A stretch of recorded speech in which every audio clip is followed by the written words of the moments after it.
Le retail média a clairement le vent en poupe avec une croissance à 2 chiffres depuis 2024. Ce qui fait sa force aujourd'hui, c'est sa capacité de donner accès à une donnée extrêmement qualitative dans un écosystème digital qui est en constante complexification. Aujourd'hui, l'enjeu numéro 1 du retail média, c'est d'être capable de passer à l'échelle.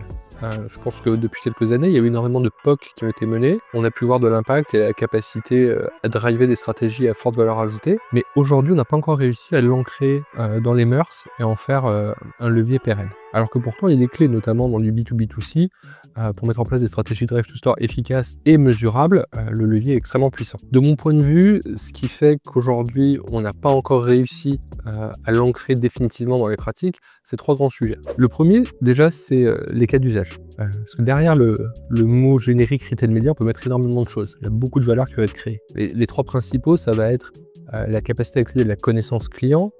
Le deuxième, ça va être la création d'audience à forte valeur ajoutée.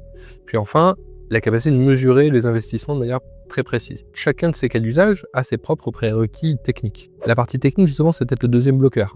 Aujourd'hui, pour mettre en œuvre ces stratégies et cette collaboration data, il faut s'appuyer sur des technologies modernes, des data clean room, des identifiants first party, qui sont pas forcément très répandus. Il n'y a pas encore un consensus sur les solutions à utiliser. Et c'est effectivement des choses qui sont compliquées avec un écosystème qui est encore fragmenté, surtout quand il y a derrière des réglementations strictes dans lesquelles il faut naviguer. Et le dernier point, qui est peut-être le plus sous-estimé, mais qui est extrêmement important, c'est la partie gouvernance et organisation. Le retail média s'appuie sur une vraie collaboration data, et donc ça va un petit peu obliger les différents acteurs à entrer dans des conversations avec leurs partenaires qui n'ont pas l'habitude d'avoir. Donc on va devoir se parler entre retailers et suppliers, entre publisher et advertiser avec son agence média, de sujets qui ne sont pas forcément ceux qu'on a l'habitude de traiter. Donc, tout le monde va être un petit peu obligé de sortir de sa zone de confort pour mettre en place des collaborations réussies. Et je pense que c'est justement là notre force chez M13H, c'est notre capacité et notre expérience à accompagner l'ensemble des acteurs sur la chaîne de valeur dans la construction de vraies collaborations